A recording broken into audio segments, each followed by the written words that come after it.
Let me just say that from experience, it's much harder to have a bad deal in your portfolio and be dealing with that than it is not to.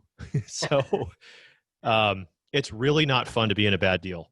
And if you're in a good deal, it's a lot of fun. And I know it's frustrating when you're looking at, lots and lots of properties and your criteria is strong and you're sticking to your guns, but stick to your guns because, you know, it, it's just something that if you start swaying on your criteria and you get into a bad project, there's tons of downstream effects. Number one, you're not going to be looking for any more projects anymore because now you're going to be tending to your bad deal. Number two, the investors that you brought along for that bad deal now don't trust that the next deal you bring them is going to be any good. Number three, now you thought you were unmotivated before. Now you're really not motivated because you're spending all this time on a property and trying to trying to solve issues with that versus growing your company and growing your business.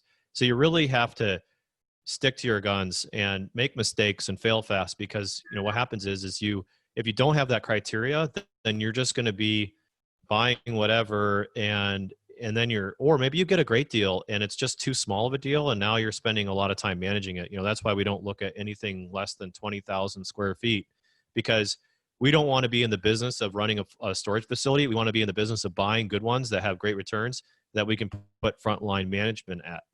And if we can justify that in the financials, then we can hire a frontline employee. Now we have resources that we can rely on to run that business. And it becomes more passive in that sense, because we have somebody who can actually work the front desk and take care of the facility. But if you're, I used to get, a lot of emails from people and they say, hey, look at this 5,000 square foot facility in the middle of nowhere. And it's got 80 units. And isn't this great? It's so cheap. It's $200,000 or 300,000. And I just think, oh my God, what a nightmare. I'm going to have to drive to it. And, it's going to make, $50 a month or whatever it's going to make me after I pay all my expenses and debt. So it's a balance of like a good project, what is worth your time, coming up with an investment thesis. And let me tell you, it is really, really frustrating. And I have to give compliments to my business partner, Scott, who has high priorities or high, standards for Spartan as the CEO to make sure that we're not making any bad decisions. And then, even though to the demise of our acquisitions team, Ben, it's frustrating because you see all these deals, you go through them all, you're trying to make it work, and you just, the diamonds are definitely in the rough there. And it's frustrating and it's difficult, but then it's super rewarding when you start getting good deals in your portfolio. They start cash flowing to your investors.